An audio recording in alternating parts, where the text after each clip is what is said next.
Students, प्रकाश वैद्युत प्रभाव chapter का हम लोग रिवीजन कर रहे थे और इस चैप्टर में अभी हमने पहली जो आपकी लेक्चर क्लास है, रिवीजन क्लास है, उसमें हमने सिर्फ ये पढ़ा था कि प्रकाश वैद्युत प्रभाव क्या होता है। ठीक, फिर से एक बार रिवाइज करते हैं, जल्दी जल्दी समझ लें कि जब सूर्य का प्रकाश किसी धातु के पटल पर पड़ता है तो उस पटल से इलेक्ट्रॉन उत्सर्जित होने लगते हैं। तब उत्सर्जित इन इलेक्ट्रॉनों की घटना को हम कहते हैं प्रकाश वैद्युत प्रभाव। ठीक है, और साथ में जो इलेक्ट्रॉन उत्सर्जित हो रहे हैं उनको हम लोग कहते हैं प्रकाश इलेक्ट्रॉन, और इलेक्ट्रॉनों से उस परिपथ में जो धारा बह जाती है उस धारा को हम कहते हैं प्रकाश वैद्युत धारा। क्लियर? अब क्या करते हैं, इसमें हम दो बातें आज फिर से पढ़ते हैं। जैसे सबसे पहली जो बात आती है वो आती है कार्यफलन, यानी सबसे पहली जो बात आती है वो होती है कार्यफलन। कार्यफलन को इंग्लिश में बोलते हैं वर्क फंक्शन। क्या बोलते हैं? Work function. ठीक, वर्क फंक्शन क्या है इसकी बात करते हैं। ठीक, कार्यफलन क्या है जरा ध्यान से समझिए। क्या होता है, हमने एक धातु की प्लेट ले ली, जैसे रखी थी पहले मैंने बताई थी ये है, और इस धातु की प्लेट पर हमने सबसे पहले क्या किया, अलग अलग आवृत्ति का प्रकाश डाला।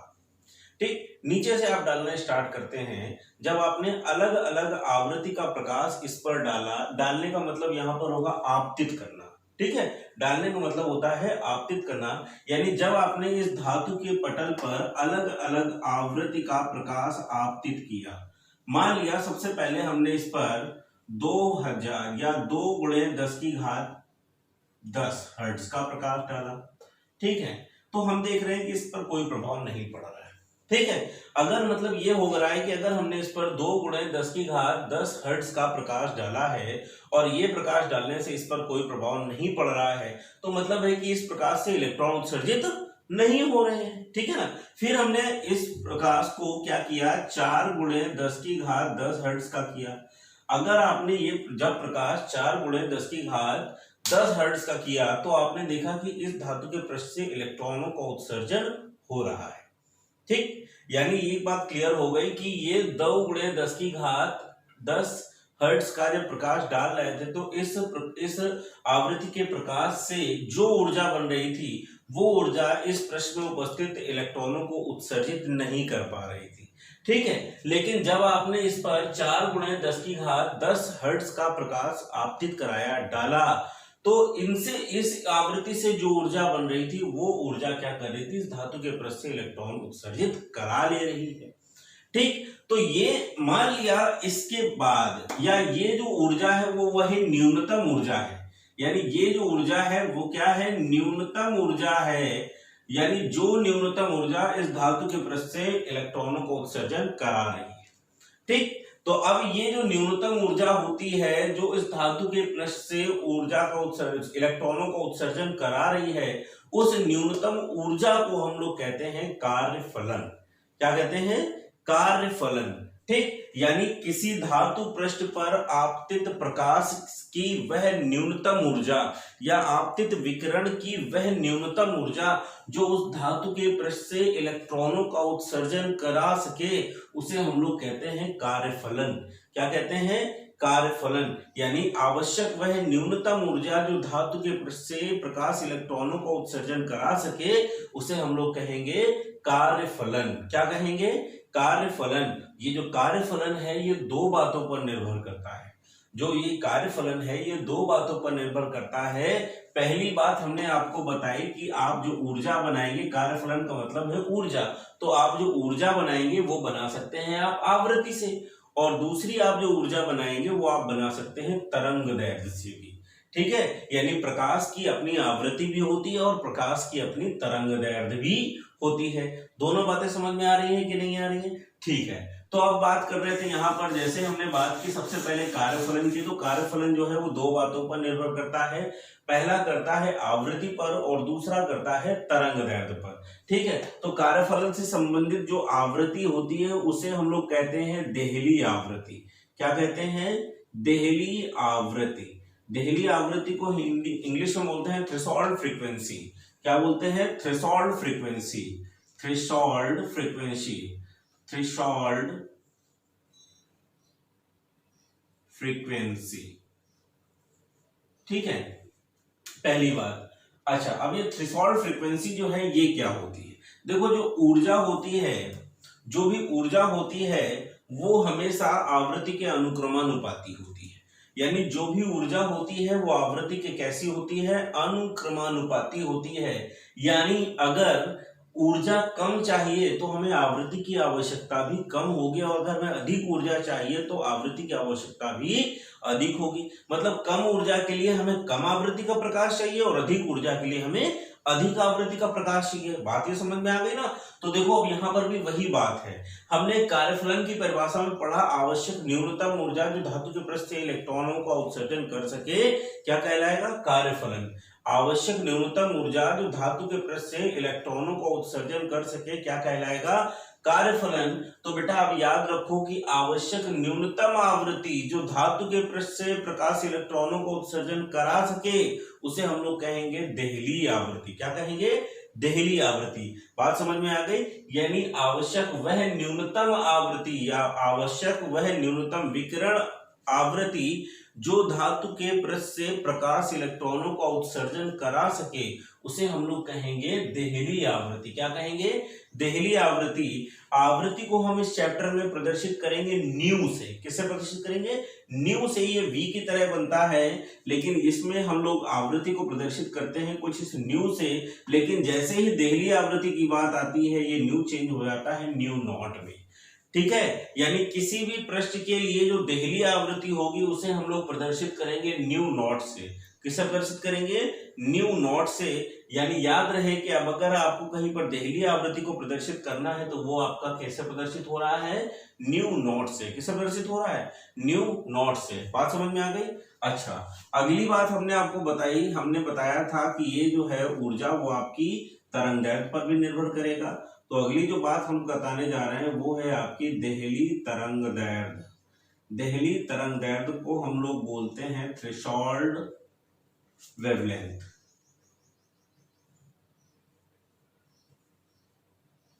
थ्रेशोल्ड वेवलेंथ यानी देहली तरंगदैर्घ्य। बेटा आपने अगर रिलेशन पढ़ा होगा 9th में तो आपने पढ़ा होगा कि n is equal to v upon lambda. ठीक है, यानी जो आपका आवृत्ति होती है वो आपकी तरंगदैर्घ्य के व्युत्क्रम के बराबर होती है, यानी व्युत्क्रमानुपाती होती है। ठीक है, उसी प्रकार से बेटा आप याद रखना कि आवृत्ति जहां पर आपको न्यूनतम चाहिए, तरंगदैर्घ्य वहां पर क्या चाहिए? अधिकतम। क्या चाहिए? अधिकतम। मतलब अब परिभाषा भी बिल्कुल उसी प्रकार से होगी। देहली आवृत्ति के लिए हमने बताया था आवश्यक न्यूनतम आवृत्ति, ठीक है, जिससे धातु के पृष्ठ से प्रकाश इलेक्ट्रॉनों को उत्सर्जन हो सके वो कहलाएगी देहली आवृत्ति। तो देहली तरंगदैर्घ्य क्या होगी? आवश्यक वह अधिकतम तरंगदैर्घ्य जो धातु के पृष्ठ से प्रकाश इलेक्ट्रॉनों को उत्सर्जन करा दे उसे हम लोग देहली तरंगदैर्घ्य कहेंगे। क्या कहेंगे? देहली तरंगदैर्घ्य कहेंगे। यानी आवश्यक वह अधिकतम तरंगदैर्घ्य जो धातु के पृष्ठ से इलेक्ट्रॉनों का उत्सर्जन करा सके, प्रकाश इलेक्ट्रॉनों को उत्सर्जन करा सके, देहली तरंगदैर्घ्य कहलाएगा। इसे हम लोग प्रदर्शित करेंगे लैम्डा नॉट से। किससे प्रदर्शित करेंगे? लैम्डा नॉट से। आप तरंगदैर्घ्य को किससे प्रदर्शित करते हो? लैम्डा से। लेकिन जैसे ही देहली लग जाएगा तो इसके आगे आप क्या लगा दोगे? Lambda naught. ठीक, ये दोनों चीजें पढ़ने के बाद अब आप कार्यफलन का सूत्र लिखोगे। ठीक है, यानी आप अगर कार्यफलन का सूत्र लिखते हो तो कार्यफलन बराबर यानी W, कार्यफलन को हमने किससे प्रदर्शित किया है? W से। यानी कार्यफलन यानी W बराबर पहला फॉर्मूला बनाओगे H न्यू नॉट। क्या बनेगा? H new not. और दूसरा फॉर्मूला आप बनाओगे HC अपॉन लैम्डा नॉट। दूसरा फॉर्मूला क्या बनाओगे? HC upon lambda not. एक विशेष बात मैं आपको बता दूं, यहाँ ब्रैकेट में जो न्यू नॉट होता है ये C अपॉन लैम्डा के बराबर होता है। यानी जो न्यू नॉट है यानी जो आवृत्ति है वो क्या है? C अपॉन लैम्डा नॉट के क्या है? बराबर है। ठीक, तो इस प्रकार से आपने अब पढ़ा कि कार्यफलन के आपके पास कितने फॉर्मूले हो गए? 2। पहला फॉर्मूला हो गया H न्यू नॉट और दूसरा फॉर्मूला हो गया HC अपॉन लैम्डा नॉट। यानी किसी भी प्रश्न का कार्यफलन ज्ञात करने के लिए आपको या तो देहली आवृत्ति पता होनी चाहिए या आपको देहली तरंगदैर्घ्य पता होनी चाहिए। बात समझ में आ गई? देखो, अब हम क्या करते हैं कि जितने टॉपिक पढ़ेंगे उस टॉपिक से रिलेटेड जितने भी अच्छे एग्जांपल्स होंगे उन्हें पढ़ने की कोशिश करेंगे। ठीक, तो सबसे पहले एक एग्जांपल पढ़ रहे हैं। अभी हमने एक ही टॉपिक पढ़ा है और वो है कार्यफलन। ठीक है, तो देखो उससे संबंधित हमने एक एग्जांपल आपको बताया। एक धातु पटल पर 3000 एंगस्ट्रॉम का प्रकाश आपतित होता है। ठीक, यानी एक धातु का पटल है और जिस पर आने वाला प्रकाश कितना है, 3000 एंगस्ट्रॉम का है। ठीक, अब जिससे धातु पटल से प्रकाश इलेक्ट्रॉन उत्सर्जित होने लगते हैं। बात समझ में आ गई? यानी एक पृष्ठ पर यदि हम 3000 एंगस्ट्रॉम का कोई प्रकाश डाल रहे हैं तो उस पृष्ठ से प्रकाश इलेक्ट्रॉन क्या हो रहे हैं, उत्सर्जित तो हो रहे हैं। मतलब ये जो तरंग दैर्ध्य है वो कौन सी हो गई, अब देहली तरंग दैर्ध्य। अच्छा, तब आपको ज्ञात करना है कि जो ये आपने प्रकाश आपतित किया था इस प्रकाश की देहली आवृत्ति क्या होगी, और फिर आपको ज्ञात करना है कि उस पृष्ठ का कार्यफलन क्या होगा। देखो बेटा, अब हम लोग यहाँ पर जब करते हैं तो लिखते हैं सॉल्यूशन, और सॉल्यूशन में सबसे पहले लिखते हैं क्या दिया हुआ है, मतलब दिया है या गिवन क्या है। इसमें आपको सिर्फ एक ही चीज दी गई है और वो है लैम्डा नॉट। लैम्डा नॉट कितनी दी गई है, 3000 एंगस्ट्रॉम। देखो प्रकाश की तरंगदैर्घ्य ज्ञात करने के लिए हमें पता है कि बहुत छोटी आती है, तो हम इसकी तरंगदैर्घ्य को बहुत छोटे मात्रक में लिखते हैं दूरी के, और वो मात्रक है एंगस्ट्रॉम। पर जब हम इससे कोई कैलकुलेशन करने वाले होते हैं, कहीं सॉल्यूशन करते हैं या न्यूमेरिकल लगाते हैं, तो हमें इसको मीटर में बदलना होता है। निश्चित है हम इसे क्या करेंगे, मीटर में बदलेंगे। अब ये इसको मीटर में बदलने के लिए क्या किया जाता है, इसको मीटर में बदलने के लिए सबसे पहले ये जो आपको वैल्यू दी गई है किसमें दी गई है, एंगस्ट्रॉम में। किसमें दी गई है, एंगस्ट्रॉम में। और एक एंगस्ट्रॉम का मतलब होता है 10 की घात -10, मतलब 3000 एंगस्ट्रॉम हटाएंगे 10 की घात -10 और किसमें बदल गया, मीटर में। अब अगर इसे व्यवस्थित लिखते हैं तो हम क्या लिख सकते हैं, अब इसे हम व्यवस्थित रूप में लिखेंगे तो क्या 3 × 10 की घात 3 × 10 की घात -10 नहीं लिख सकते हैं, लिख सकते हैं ना। तो अब हमें ये मिल गया 3 × 10 की घात -7 मीटर। अगर हम इसे सीधा लिखना चाहते हैं तो अब हम लिख सकते हैं lambda not is equal to, यदि 3000 एंगस्ट्रॉम है तो इसे हम 3 × 10 की घात -7 मीटर भी लिख सकते हैं, अगर आप याद रखना चाहते हैं तो। ठीक है, तो बेटा देखो मैंने बिल्कुल वही किया जो अभी आपको मैंने सॉल्यूशन में बताया। हमने क्या किया, जो 3000 आपको एंगस्ट्रॉम में दे रहा था इसको हमने 3 × 10 की घात -7 मीटर में परिवर्तित कर लिया।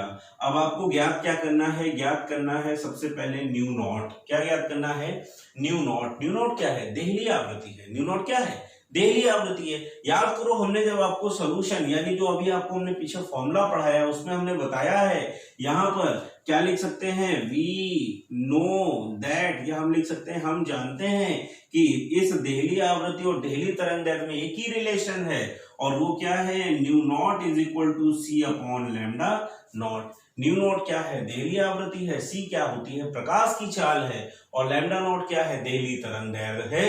प्रकाश की चाल आपको पता है हमेशा फिक्स होती है निर्वात में, वो कितनी होती है, 3 × 10 की घात 8, और बटे में आ जाओ लैम्डा का मान कितना दे रहा है, 3 × 10 की घात -7।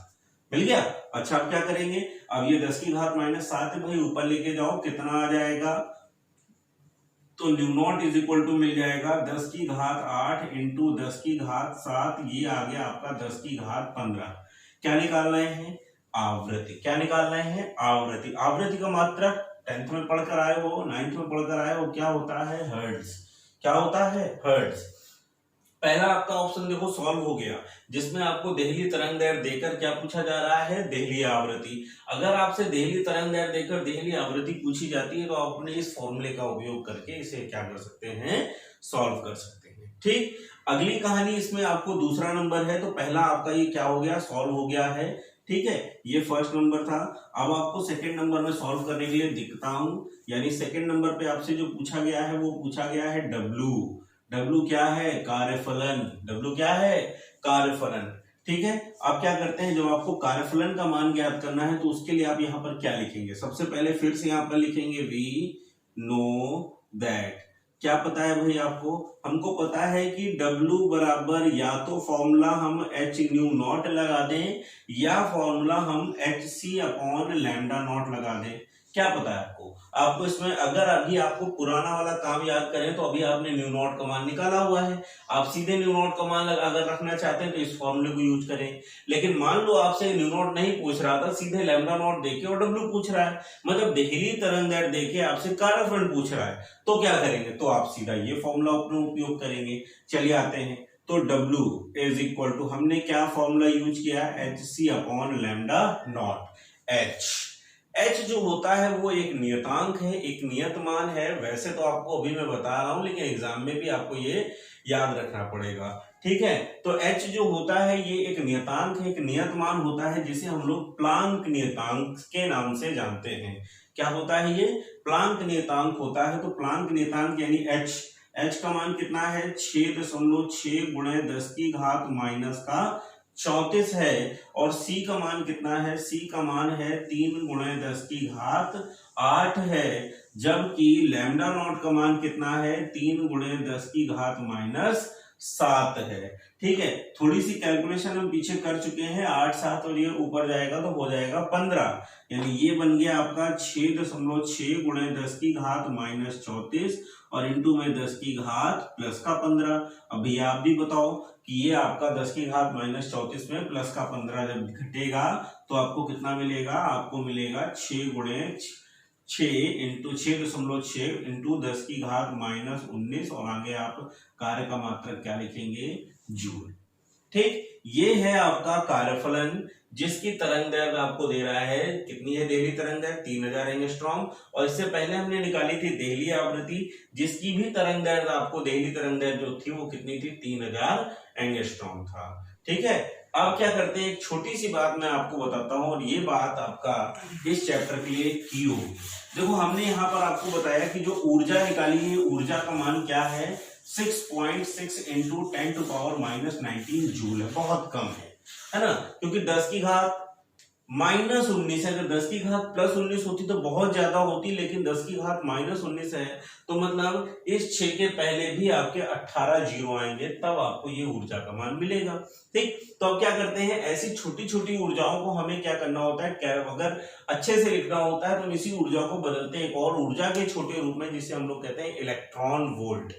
ठीक, तो देखो जरा ध्यान से, अगर हमसे कहता है ये ऊर्जा जो आपने अभी ज्ञात की किसमें है, जूल में, ठीक है, और अगर कहता है इसे आपको ज्ञात करके बताना है इलेक्ट्रॉन वोल्ट में, किसमें बताना है, इलेक्ट्रॉन वोल्ट में अगर आपको ऊर्जा प्राप्त करनी है तो आप क्या करेंगे, तो आप सीधा से एक काम करेंगे, आपको जो भी ऊर्जा दी गई है वो है W, आपको जो भी ऊर्जा दी गई है वो क्या है, W, और आपको ये W का मान कितना दिया गया है, 6.6 गुणे 10 की घात माइनस 19 जूल है अभी।